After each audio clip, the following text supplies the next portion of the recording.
This is Dr. Prahlad Deshpande, and this is a presentation on retail CBDC and how Half Epsilon's technology enables it.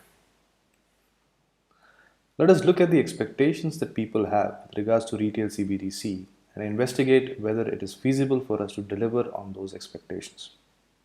First, people think that retail CBDC should be like paper money. That is, it should be feasible to transfer retail CBDC from person to person in an offline and private manner. Is this feasible? The answer is yes. Person to person offline payments have been technically feasible since the days of Mondex. Now, with the proliferation of secure hardware and trusted execution environments in our phones, it is possible to make phone to phone payments by bringing the phones close to each other. So, the first expectation is feasible. Second, people expect to use their retail CBDCs just like they use their commercial bank money. They expect their banks to maintain their wallets and for them to be able to make online intra and interbank payments with the same convenience as they make payments with commercial bank money. There are some strong technical challenges involved in delivering on these expectations. We shall delve into these in the following slides.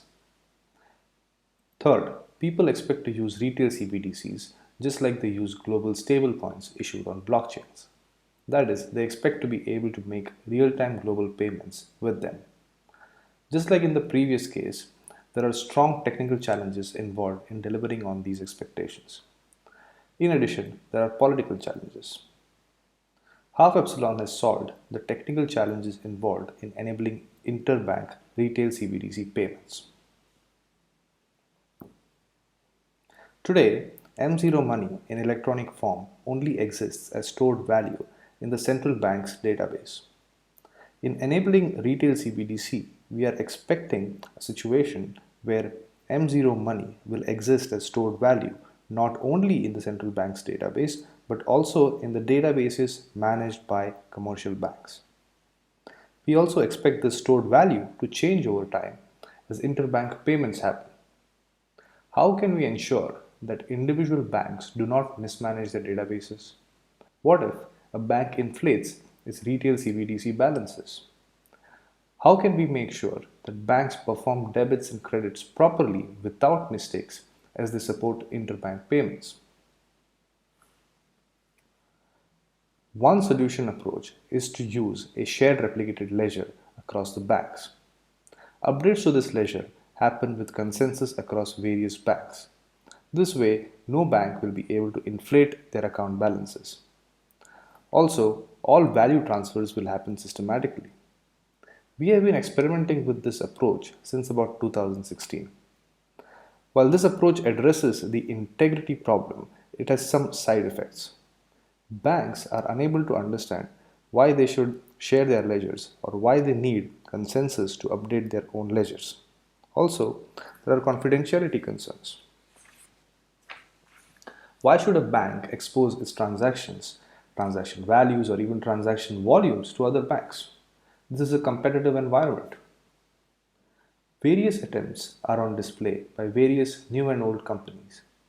The more they focus on preventing the side effects, the more they depart from the original goal of proper distributed M0 management. Finally, they arrive at a straightforward centralized M0 management strategy which does not achieve the goal of delegating M0 management to commercial banks. Our approach is different. It does not involve shared replicated ledgers. Our technology enables point-to-point payments across two ledgers.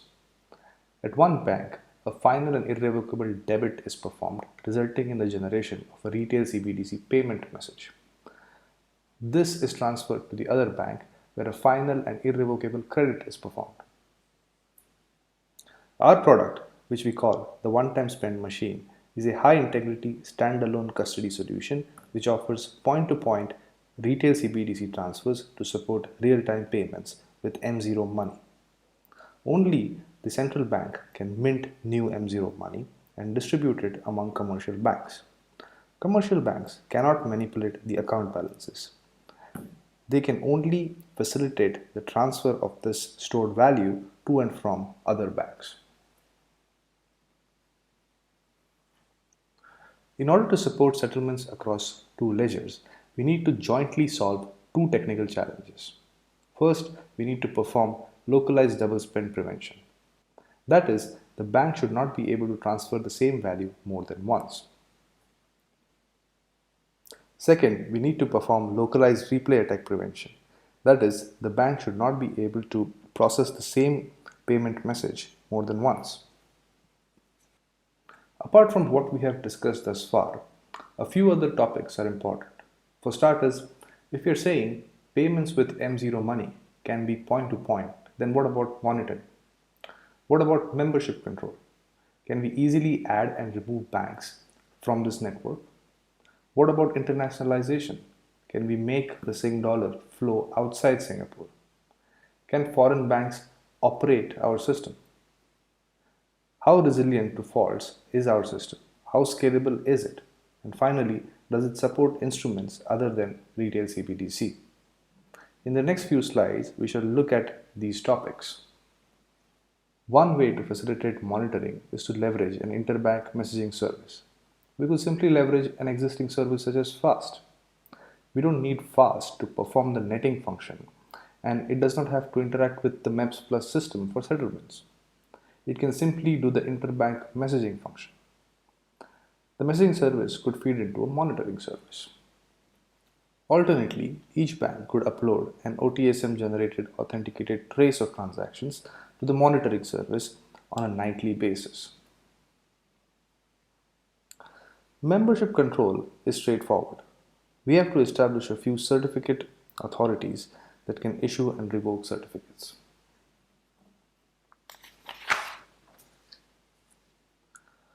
The main reason why the Sing dollar stays within Singapore is because we do not have confidence in foreign banks. What if they inflate the balances? What if they mismanage the Sing dollar? But with our system in place, an operating bank is incapable of mismanaging the account balances. Consequently, it is now possible for foreign banks to offer M0 SGD to their customers by becoming part of this network. We offer flexible resilience. By default, OTSM is offered as a cluster of 3 nodes which can tolerate one fault. But it is possible to add nodes to the cluster in order to increase the resilience.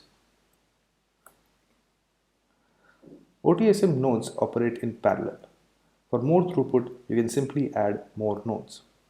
Also, because of the point-to-point design, there is no limit to network throughputs. Apart from retail CBDC, an OTSM network can support the safe custody and transfer of various fungible and non-fungible tokens, including bank-issued stablecoins, tokenized loans, tokenized securities, and so on. Thank you very much. I hope you enjoyed listening to this presentation as much as we enjoyed putting it together for you.